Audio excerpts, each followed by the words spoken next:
Hello and welcome. Thank you so much for joining me. I have as our guest today Tristan. And Tristan, I met Tristan when Tristan reached out to me by email and expressed appreciation for the show. And when Tristan told me a little bit about his story, I thought, oh my goodness, I have got to get this guy on. You have the most fascinating story, Tristan. Welcome. Hi, thank you for having me. You are most welcome. And I appreciate so much that you're willing to tell your story. Tristan is a trans man. Pronouns either he, him, or they, them. Either one is acceptable. And was raised by Christian nationalist parents. That must have been quite difficult. Um, Only sometimes. Okay. Okay.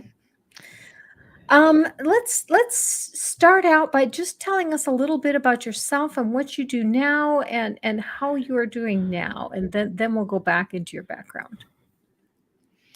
Well, I'm in my late 20s. I live in the deep south in Alabama, same as you. Um, I've been married for a little over 8 years, and we're taking care of a dog and living our life. Okay. Okay. Very good. Um, Now, with your background, let's start with being transgender. How old were you when you first realized that you were transgender? I first realized, I want to say I was 13 or 14. Okay. Um, I probably would have realized sooner, but my parents were not big on uh, the free flow of information that countered their ideals. Mm-hmm. Mm-hmm. So, and then I pushed it down and repressed it pretty heavily until when I was 18 and I left and went to college. Okay. Okay. So in your teenage years, you pretty much were in the closet. Right. Um, Okay. to the point where uh, in my senior year, I even started like wearing skirts and dresses Mm-hmm. and makeup. I was very deep in denial. Okay. Okay. Did your parents ever say anything that they noticed, or were they completely clueless? It's hard to say because they have the tendency of not seeing things they don't want to see Mm-hmm. Mm-hmm. or not acknowledging what they don't want to see. Um, I know that my mom always wanted a girly girl daughter type. Mm-hmm.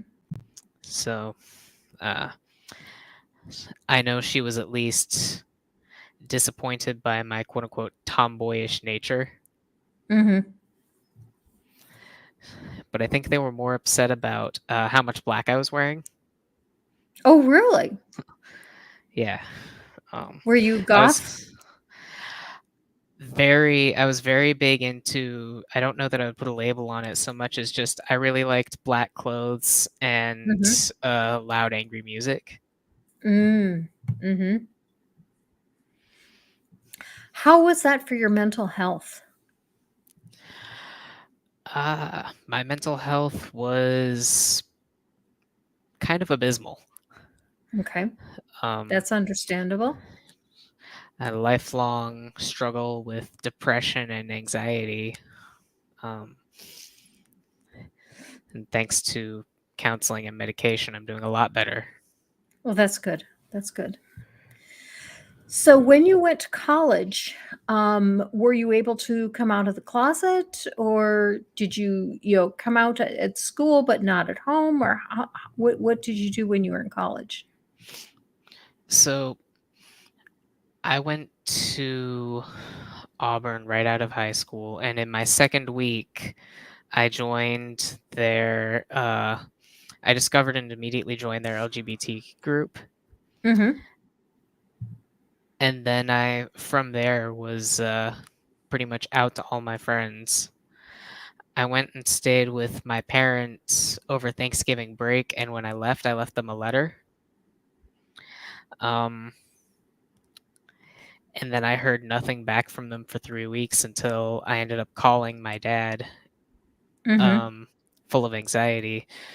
Turns out, around the same time as I left that letter, they had like a health scare with one of their dogs and some other stuff going on. So that was why they didn't get back to me. But they still did not agree with any of that.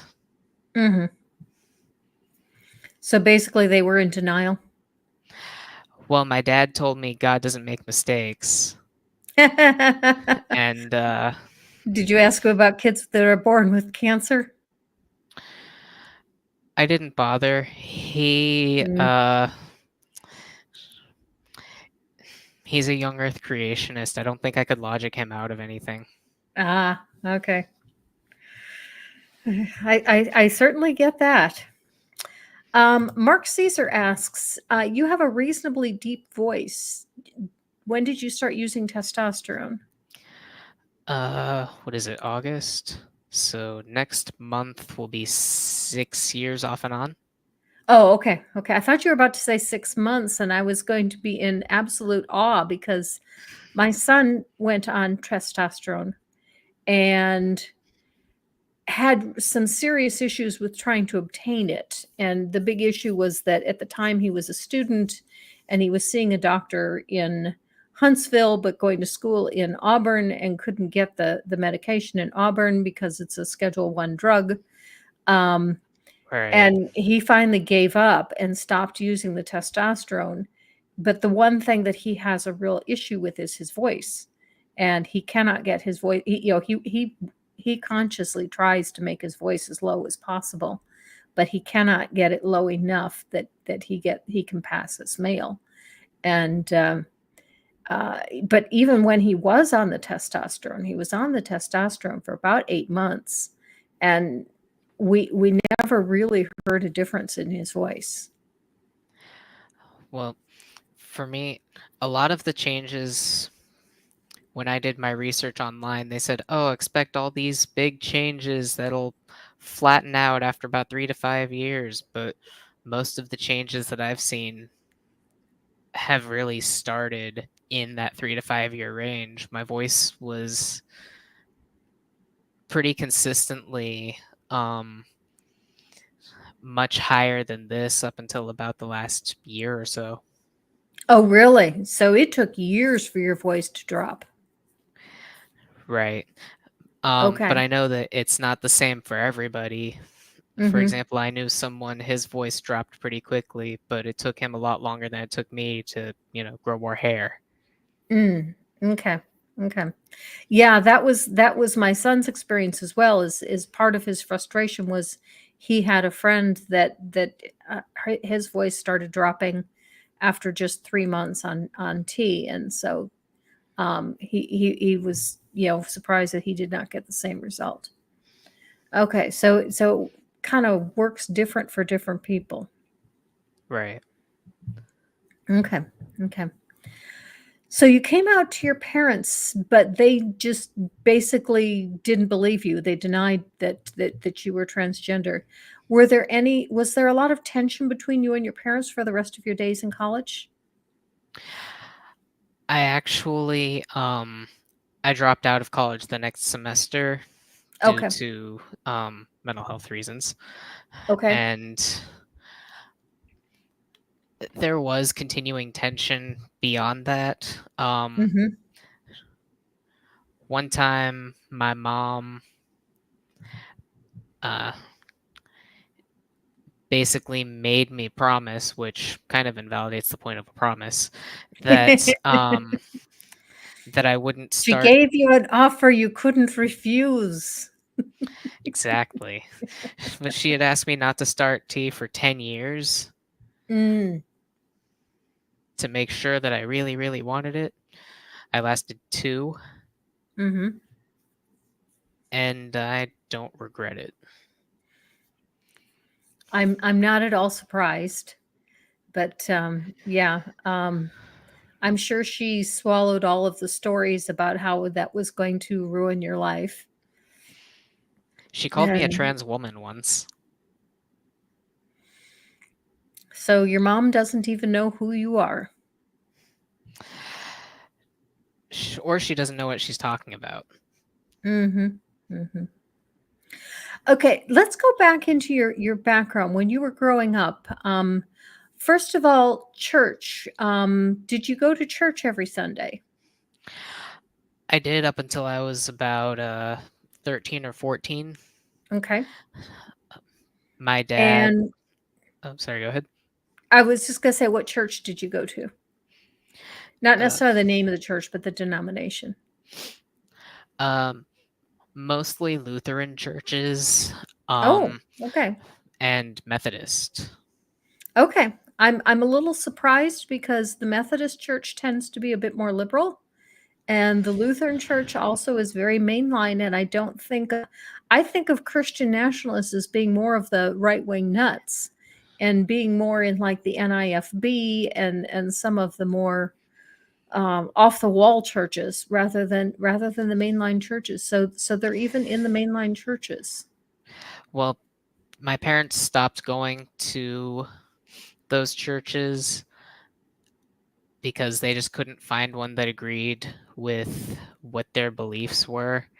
Hmm. And the last I heard, they were doing a private gathering of like 3 or 4 couples that meet at different people's houses for their own home church. Hmm. So I have no idea in which ways this miniature home church has radicalized. Mm. Okay. Were they as radical when you were young as they are now? It's hard to say whether they were as radical back then as they are now, and they were hiding. They, like I said, they weren't very forthcoming, Hmm. or whether they became more radicalized. But I know when we were when I was a kid, we were talking about going on vacation over the summer, and I said, "Well, why not June?" Because I was a kid, I was excited to go on vacation, and they said that wouldn't be a good month because there are certain people who are out in June. I see. I see. So they were warning you away from the LGBTQ people even as a child without disclosing that that's what they were trying to talk about. Right. Um, did you see a change in them around the time that Trump started campaigning back in about 15 and 16?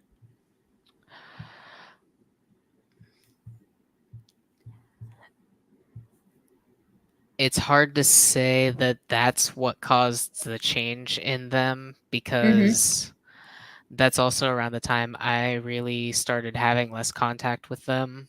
Okay. And they also had some things going on, like moving to a different house. So they had a bunch of things going on. It could be that they headed that way. Mhm. Mhm. um, The main reason I ask you that question is that is something that I have observed, n not in any particular person, but in the country as in general, is that Trump's campaign made it okay to say things that people were thinking but were being quiet about. It made it okay for people to be openly racist. It made it okay for people to be openly anti-LGBTQ. The things that you weren't supposed to say, the things that were politically incorrect, suddenly were okay. And I think we saw coming out of the woodwork all the people that were repressing these okay, yeah. horrific ideas. Yeah, no, my parents were already like that. Okay. So even when you were young, your parents said the quiet parts out loud. Right. Even when I was young, my mom did not like people from the Middle East. You know, Mm-hmm. my, my parents had some lovely comments about people who didn't. Uh, it wasn't because of how they looked; it was because of how the culture acted. And all people of certain colors were just don't act right.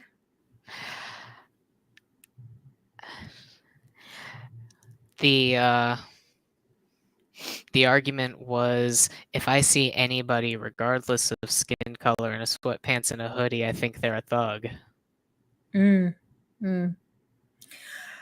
Were they? Were your parents white supremacists, or are they? I genuinely think they might be, which is concerning, not least because my mom is mixed. Oh, really? Yeah. Um, it's not my place to tell her story, but Mm-hmm. um, she is half white, half black. Mm-hmm. And she, how do I say this? She doesn't tend to speak favorably of that community or acknowledge that that is in any way part of her. Mm-hmm. Robert X has an excellent question, which is, you said that she didn't like people from the Middle East. Did no one tell her that Jesus was born in the Middle East?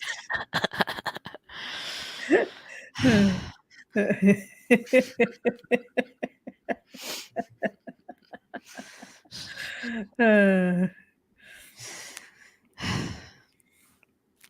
And Tsunami has an interesting comment here. She says, mixed is only an identity given by society. How she presents is what is the decider in where one fits in society.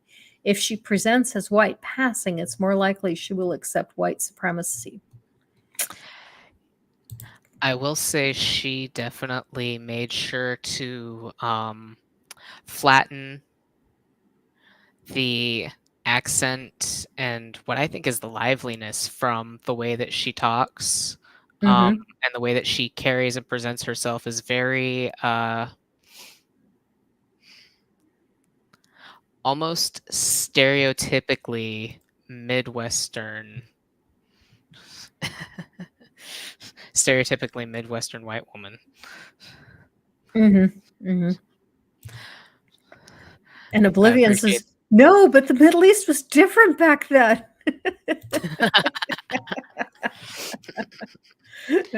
Jesus was one of the good ones. Right. um, okay, so as you were growing up, you were in fairly mainline churches, and then you said when you were 13, your parents left the church, and at that point they started going to home churches. Did they start a home church in their own home as well? No, that was a churchless time, Oh, but okay. was not a faithless time by any means. Okay. Okay. So what was like for you? Did you have to participate in whatever they were doing for religious worship? My parents, I appreciate that my dad decided, at around 13 or 14, when I am responsible for my own soul, as it were, he decided that was the point at which I could make that decision. And I'm not sure how he convinced my mom to go along with that, but here we are. Okay. So you were permitted to not participate if you so desired. Right, but I still had to do things like pray before meals and Mhm. Now, when you basically say act that, Christian. Did you have to pray out loud or just simply be there while they were praying? Usually my dad led the prayer, Okay. um, but I would have to sit there, bowed head, closed eyes, um, Mhm. if they were doing anything religious. That's one thing I find really amusing now that I'm no longer a believer is, when I go to my daughter's house, who's still a staunch believer, um, they do the bowed head, closed eyes prayer thing, and I just sit quietly and wait for them to be finished. But I used to always bow my head and close my eyes as well when I was a believer. But now that I'm not, I'm looking around and I'm seeing that her kids usually are looking around too. Now, the oldest two are usually bowed head, closed eyes, but the younger two are usually looking around and I don't say anything. I just let them be, but I just find it amusing. I was definitely also that small child. Um, now, at 13, had you already started to lose belief, or at what point did you ever have any belief in God? I'm not sure that it ever really sunk in. Okay. I went to church every Sunday when I was growing up, when I was small, and Mhm. it was just another place to be, I suppose. I Okay. didn't, due to the aforementioned mental health issues, I was kind of dissociated a lot of the time, and I think that probably didn't help. It, I don't know, I guess it just kind of glanced off. Okay. Okay. So you never really bought it in the first place. Right. I tried. It just When you didn't were, take. yeah, sort of like in The Patriot when Mel Brooks asked, Mel Brooks, what's his name? But I can't think of his name at the moment. But he asked his son about, did your dad ever teach you humility? And he says, you tried, it just didn't take. Mel Gibson. Yeah, That's just that's like what I'm that. trying to think of. Yeah. Now, when you were young and going to church, did you go just to church service or did you go to Sunday school also? Um, I did go to Sunday school. My mhm, parents were big on the last church that I went to, the Methodist church, had 2 formal services and 1 contemporary service. mhm. I was allowed to go to the contemporary service before Sunday school because they like to go to the traditional service that did not have the choir. Oh, So, really? The traditional service did not have the choir. not the 8:30 one.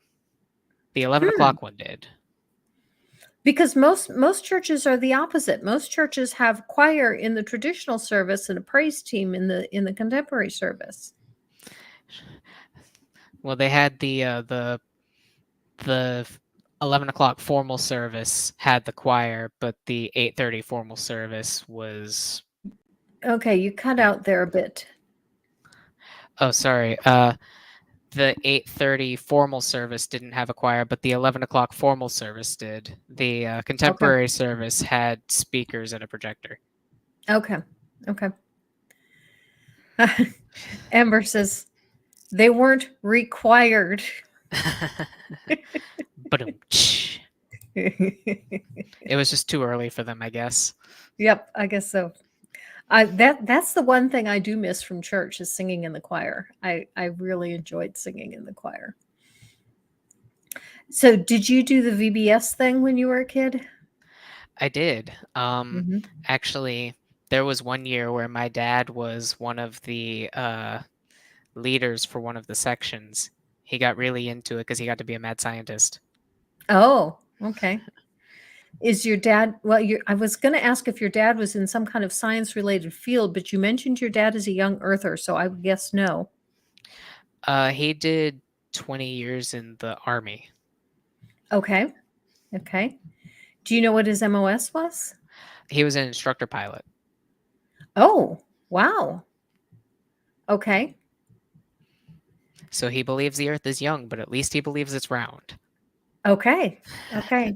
It's pretty hard to be a pilot and not understand that the Earth is round. You kind of crash the plane if you didn't. Right. Um, yeah, he flew helicopters, and now he, I believe, does work teaching night vision goggles. Okay. Okay. Um, so in your teen years, so your parents would do church and you just kind of didn't participate except in, things like prayer at the table and things like that. Right. Okay. And when you were in church, um, did you hear a lot of anti-LGBTQ rhetoric, or were you in churches that were a little bit more liberal in that respect? Honestly, it was one of those things that just wasn't talked about. Okay. Um, however, and I just want to give a content warning for the next like 10, 15 seconds. When I was in elementary school in sixth grade, there was a boy in my class who got severely beaten in the bathroom because they suspected he was gay. He wasn't. Mm. Oh, wow. Wow. And were you living in Alabama at the time? Yes. Okay. Now, with your dad being in the Army, you must have moved around a lot. Fortunately, he retired when I was, I think I was like 12 when he retired. So when we moved to Alabama, that was the last move at 9 years old. Okay. Okay. Um, was it difficult being even in the closet as a teenager in Alabama? It it was because I understand for a lot of people it's just ignorance, but people will just unknowingly say all kinds of things that they don't realize are harmful, or they don't realize, oh, hey, there's a person that impacts right here in the same room as me, or there could be. Mhm. Mhm.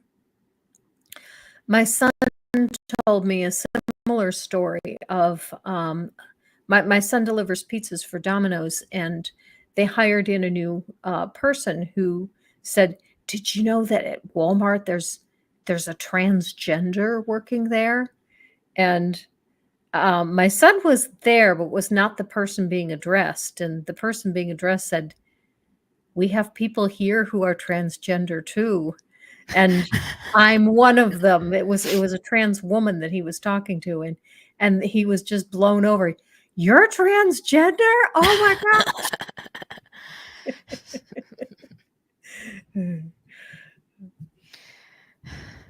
Yeah, it's that's one thing that I will say, um, about being on testosterone for so long, is now that I pass, it's wild the kinds of things that I will hear that Oh, people will just come out and say now. uh-huh. Yeah. Yeah, my son isn't there because he does not pass, and, I clue people in a lot, and a lot of service people tend to pick up on the clues that I drop. But, I got really annoyed with a waitress not too long ago because I clued her in twice, and she still was referring to my son with feminine pronouns, and she did not get much of a tip. Yeah, that's especially here in Alabama. Oh, this was in Montana. We Oh, we were on a trip in Montana, but Montana's just as bad as Alabama. It's kind of a one of those Alabama south of the north type places. right. Yeah, my husband has family out in Montana, so I know all about the wonderful personalities that you can find there as well. Mm, mm. So you said you've been married for, I think you said 6 years? Over 8 years. 8 years. 8 years. Okay. And how did you meet your spouse? We met actually in high school. Oh, wow. Were there any sparks even back then, or was it, one of these things where you kind of reconnected later? Well, we dated in high school, Mm-hmm. and then I ended up breaking up with him before I went to college, and then later we reconnected and I came out to him, and then we got back together, and here we are. Okay. Okay. So he got to see he got to date me pretty much all the way through my Mm-hmm. physical transition. Okay. And now you said you started transitioning about 5 years ago. Was that right? Uh Next month will be 6 years on hormones. 6 years on hormones. And you probably had some time before that where you were just where it was more of a social transition. Correct. There was a while where it was hard for me to get access to testosterone because of how the healthcare requirements used to be and how in some ways they still are. Mm-hmm. Yeah. Yep. Have you considered wanting to relocate to a more liberal state? That's something we're looking into. It's a matter of figuring it out financially, but that's definitely something we are hopefully in the next year or two going to be somewhere else. Mm-hmm. Mm-hmm. Do you know which states you're looking at as being more trans friendly, LGBTQ friendly? I saw a report that just came out in June talking about which states were the safest for LGBTQ people. And if I don't want to pick one that's worse, I have about 43 states to choose from. That's for sure. Minnesota is one of the best, though. It really is one of the more favorable ones. I've got family in Minnesota, and I'm not ready for that level of cold. I totally get that. Trust me, having grown up in Wisconsin, I have told people I would never go back. And if I never see another snowflake again, as long as I live, that is fine with me. I hear you. Um, let's see. I'm looking through the chat to see if there were any questions, and I saw something about pineapple on pizza, but that was a question directly to Ember, not to you. So we will skip over that one. Have you completely cut your relationship with your parents at this point? Yes. Okay. Last year, I want to say around the end of April, beginning of May sometime. I just completely cut them out of my life for my mental health. Was there any one particular event or thing that prompted that, or was it just kind of accumulation of everything that's gone on in your life? Well, the straw that broke the camel's back was I was at the grocery store. I ran into my dad, Mm. and we really didn't talk much anyway at that point. And he was telling me about what was going on in his life, and he said he was going to join a seminary, but it ended up being a Baptist seminary, which he's very nitpicky to the point where he has explained the difference between, like Methodist and Lutheran and Baptist and why he's not a Baptist. But then I asked him why, and he said it's because he wanted to find one that was not, and I quote, LGBT inundated. And there was a very That's pregnant interesting. pause after that. I think of the Methodist Church as being far more LGBTQ friendly than the Baptist Church. Now, the Methodist Church is really split on the issue. They have some churches that are very LGBTQ friendly and other churches that are not. But the Baptists are almost universally against it. Oh, no, that's what I'm saying. Like, he chose a Baptist one because it was not friendly. Oh, okay. Okay. I thought you were saying that he was rejecting the Baptist one because, okay. No, Okay. in Now I spite got of you. him rejecting being a Baptist, he's going to a Baptist seminary. I see. I see. I got you now. Okay. Yeah, that makes sense. And yeah, um, them not being able to accept you for who you are is pretty difficult to deal with. Now, you mentioned that they are also, well, actually, before we get there, I've got a comment that I've been holding on to, which is from Ember that Aaron Reed, I don't know if you're familiar with Aaron Reed. Aaron has a Twitter called Aaron in the Morning, and she keeps a map of relatively safe places for trans people. Okay. I'll definitely have to look into that. Thank you. Hmm. I like to read her stuff, but yeah, I'd kind of forgotten about her for a bit. Um,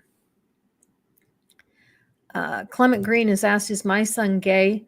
My son is asexual, like me, and so, but my son likes romance, and my son is fine with being romantic with either a male or a female. Makes no difference. But my son has no interest in a physical relationship. Um, So you mentioned that your parents were young Earth creationists. When did you first find that out, and where does that come through? I actually first found out when I was in junior high. My dad was on some website and he was talking about, yeah, this website is proof that the world is only 6,000 and some odd years old, just like the Bible, etc. Um, biblical literalism. Mm-hmm. Mm-hmm. Was it a Answers in Genesis website? I'm not entirely sure, Mm-hmm. but he's I know he's given me books to read by people like C.S. Lewis and J. Warner Wallace. He likes William Lane Craig, so I can't promise the standards of that website. William Lane Craig is not a young Earth creationist, and he's not even a biblical literalist.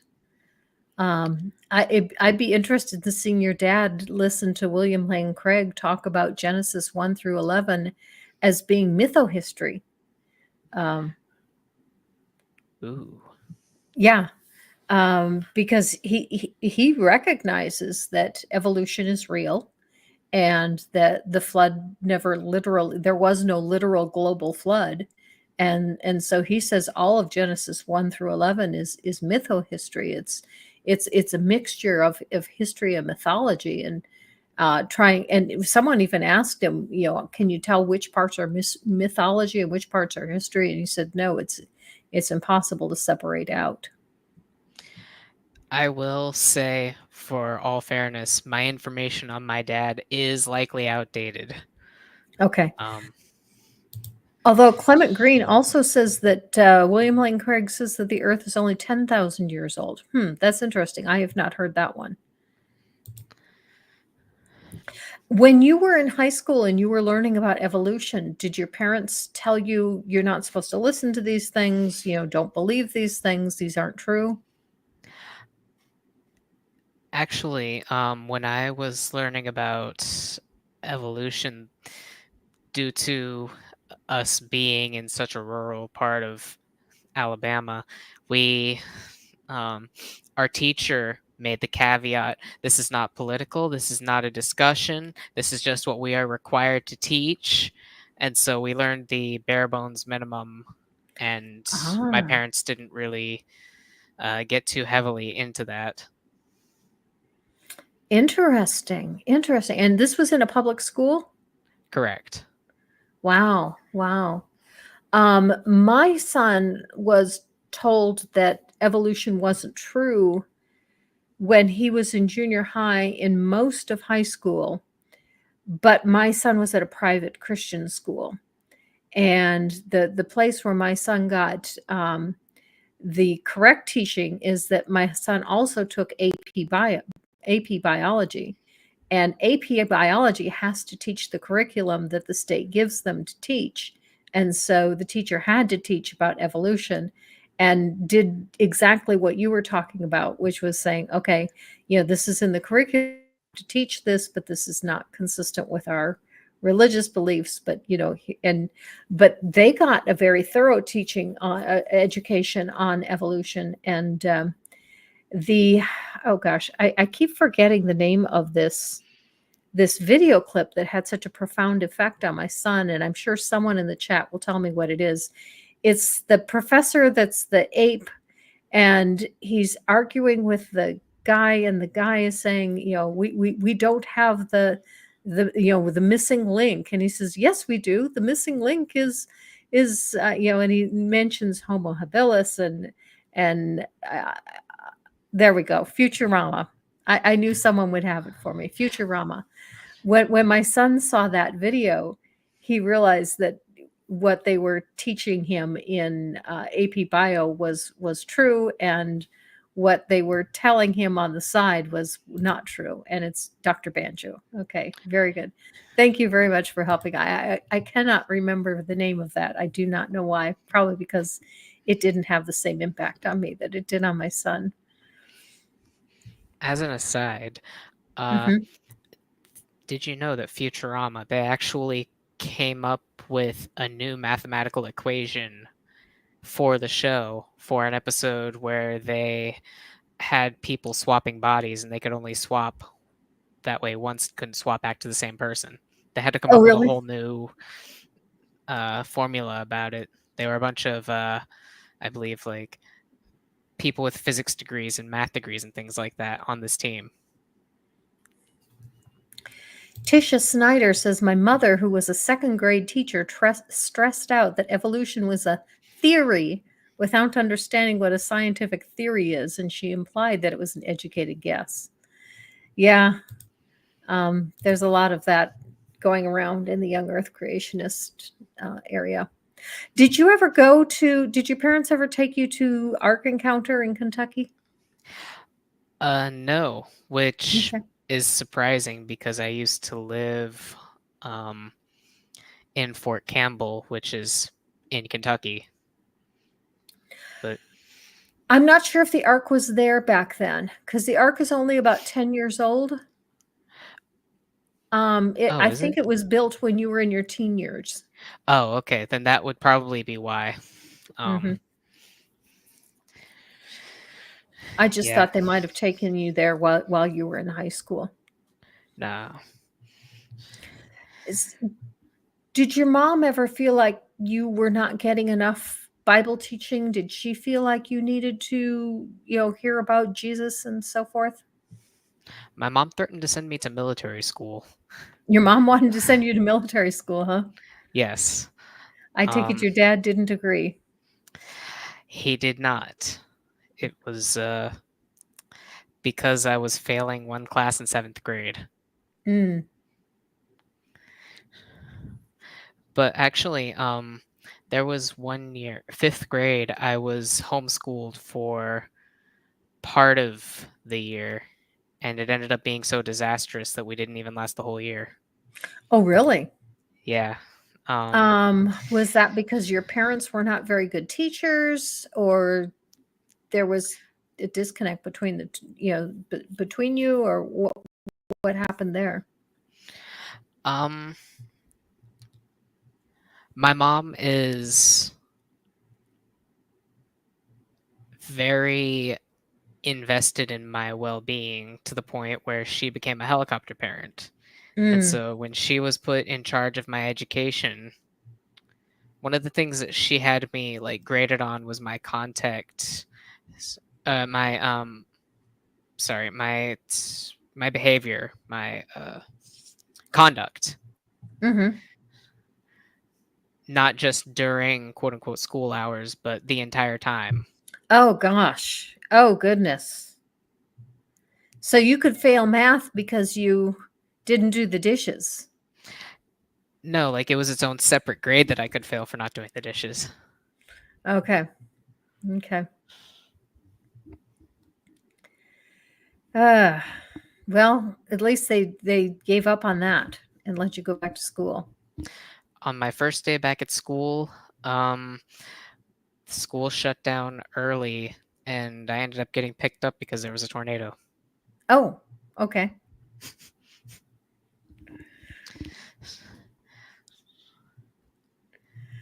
Um, did you feel like you got a decent education where you were, or do you feel like because of you growing up in such a rural area that you did not get a very good education? I feel like my education was, for being in Alabama, it was pretty good. Like, I feel it's not going to compare to the average high school in, say, Massachusetts, but Mhm. I did well enough that I was able to survive in college, or at least not be hindered in college due to my education. Okay. Okay. Yeah, that was one of the main things I was wondering about. Okay.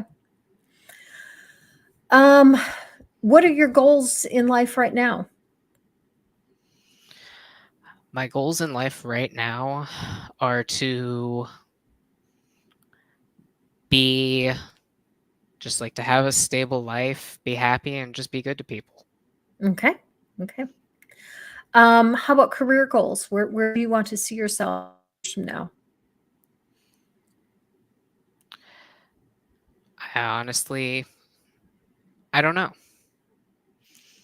Okay. That's I'm okay. sorry, You're that's still not a figuring it helpful out. answer. Well, it's actually it is a helpful answer. It tells me that you're figuring it out, and there's nothing wrong with that. Um, before you ended up having to cut your parents off, did you see much of what they were doing as far as politics? Were they very active in politics? Did they campaign for anyone? Did they make their political opinions well known? They didn't go out and campaign, Mhm. but I think that's mainly due to them being rather asocialist people, which I don't blame them for that. I am too. Mhm.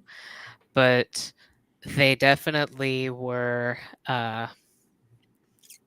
heavy Trump supporters. Um,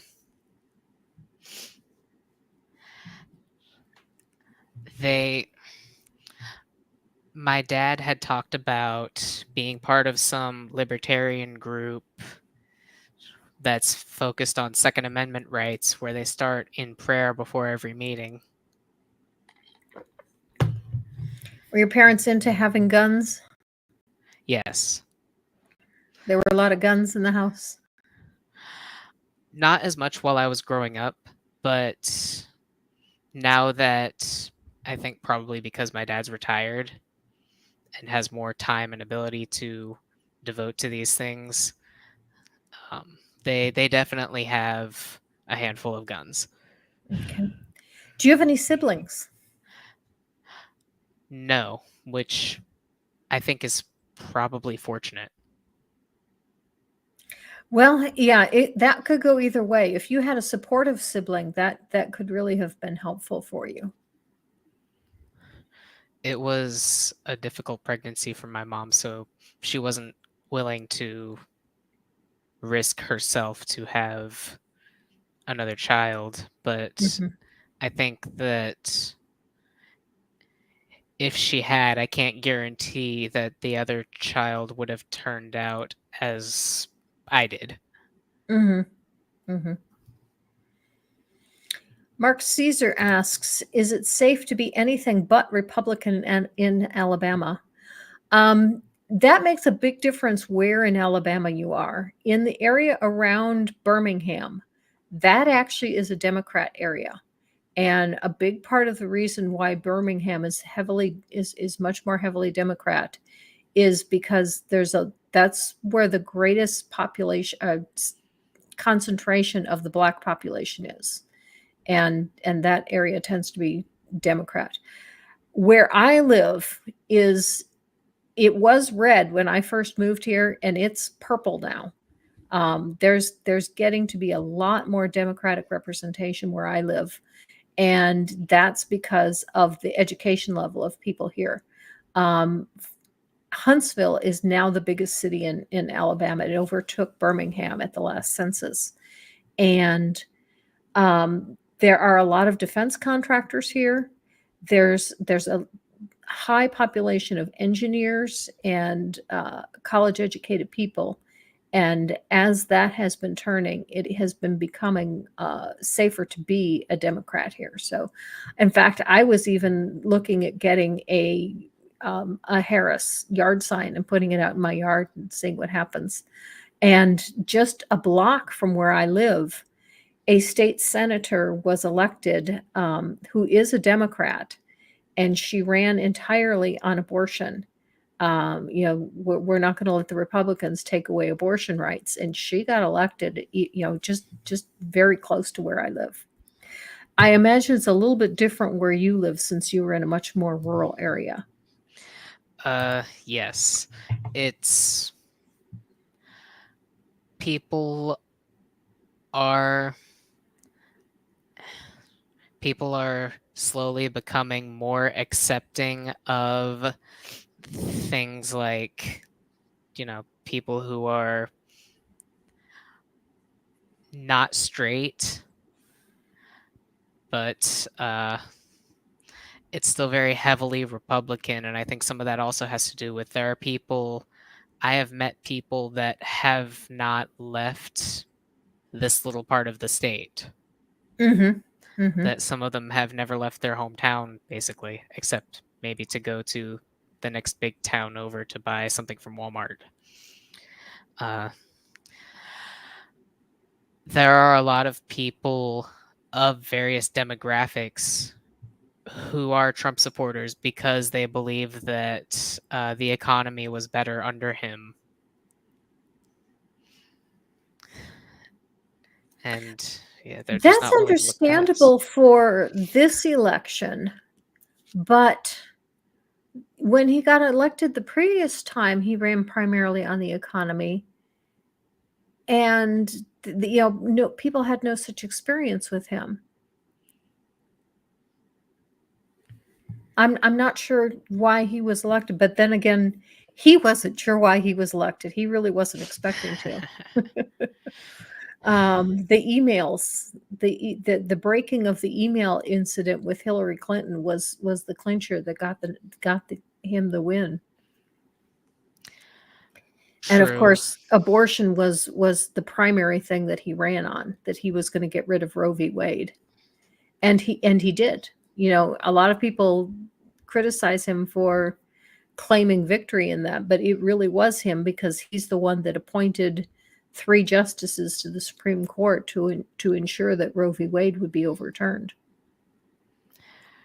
Right. Did you see President Biden's suggestion about term limits for Supreme Court justices? Yes, I did. Yes. And if you would have asked me 10 years ago, I would have been vehemently against it. And now I am vehemently for it. The whole reason that the Supreme Court was to have life terms was so that they would not be political, that once they were appointed, they would have no allegiance to any political party. And now the Supreme Court has become highly political because of the number of justices that are appointed by a particular president.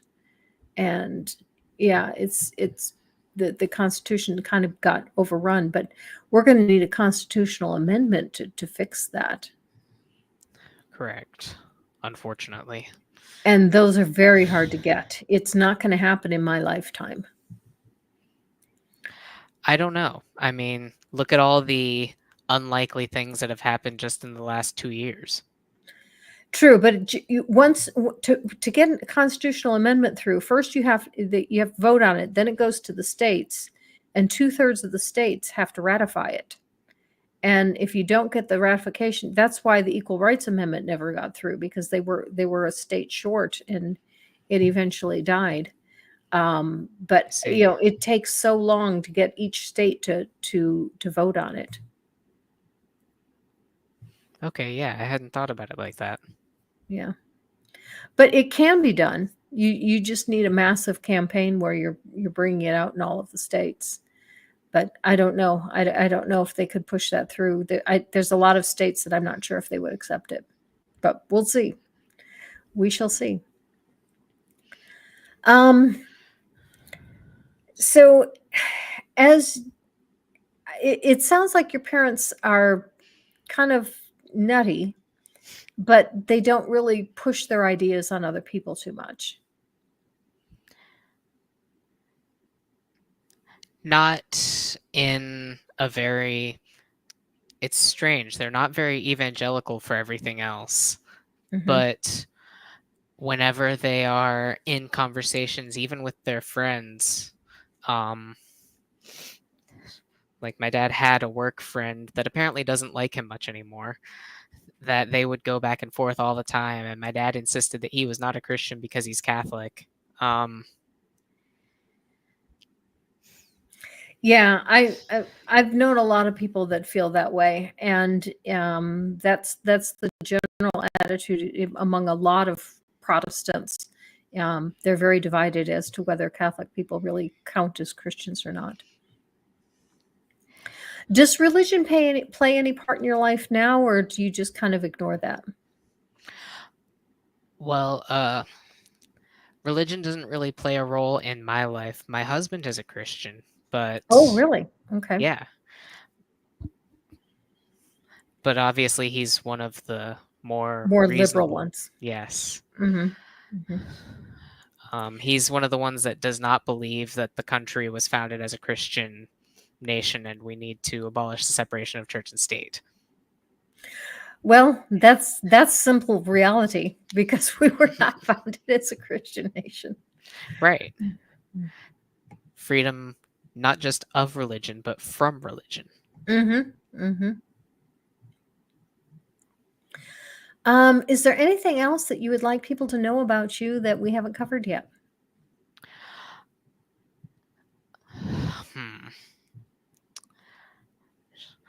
I can't think of anything about me. If there's anything else that you wanted to ask, I'm not very good at talking about myself.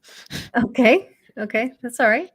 Um, let's see. There was one other thing. Let's see if I can remember it in time.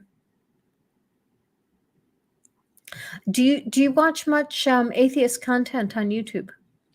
I actually started getting into it 6 months ago, and I Okay. dove head first. Uh-huh. So I think I came across like Apologia video or something, and next thing you know, there's him, Vice Rhino, obviously this lovely channel. Just I've started watching a lot. Okay. Okay. In watching it, do you find them saying things that you were like, "Oh my gosh, how did I miss that?" Yes, absolutely. Things that you hear it so much from a young age that you don't process it as anything other than the background noise of what it is. Mm-hmm. And Mm-hmm. then for somebody to defamiliarize it, I think it's fascinating. What is one of the things that was more profound for you to discover was something that you'd been mistaught as a child or a younger adult? I can think of a few examples. One of them is the fact that so many letters are in the New Testament that are falsely attributed to Paul that we now know were not actually written by him. Mm-hmm. Mm-hmm. I was completely shocked when I found that out. I found myself wondering, well, then why do they keep that in the Bible if they know that it's false on a very significant front? Yeah, the thing is though, this Bible scholars know that those were not written by Paul, but that has not come down to the lay level for the most part. There are certainly some churches that now agree that okay, we don't know for sure who wrote these, but we'll still say they're scripture. But there's a huge part of the church that simply will not accept that. They say, okay, yeah, that's what they teach in the seminaries, but we're not going to talk about that in the churches because the people just simply are not ready to accept that. And yeah, have you seen the video that was put out by, oh, I'm going to need the chat to help me again. It was the one on Satan teaching Sunday school. Have you Oh, seen that one? yes.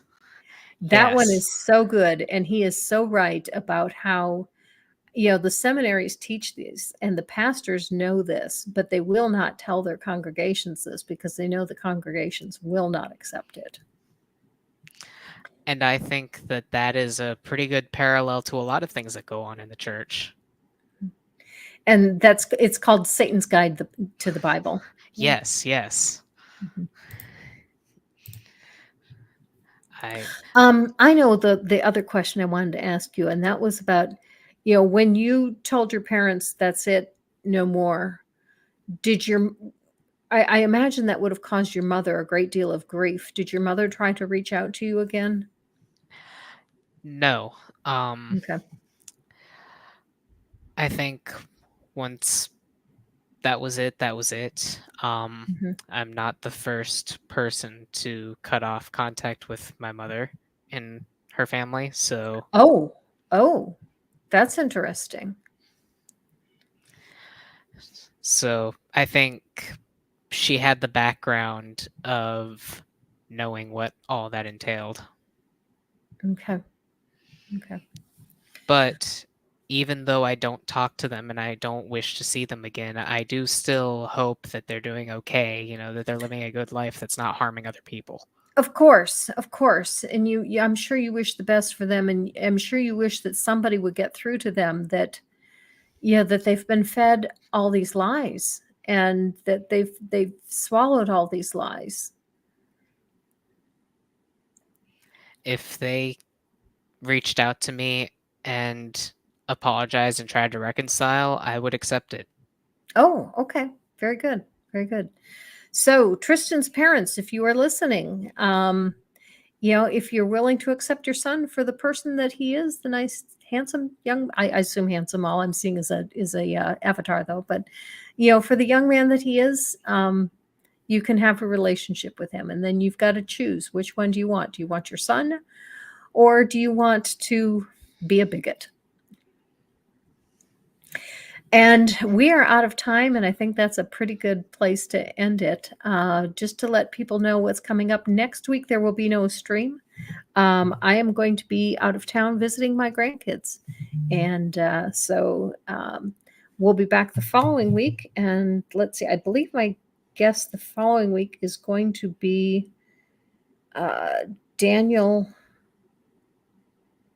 Yeah, Daniel Ray, who is a former Mormon. So that should be a good conversation as well. So thank you very much for coming, Tristan. It's been a pleasure getting to know you. Yeah, thank you for having me. I've enjoyed it very much. Okay. And thank you to all of you in the chat and for those of you watching, and live your life.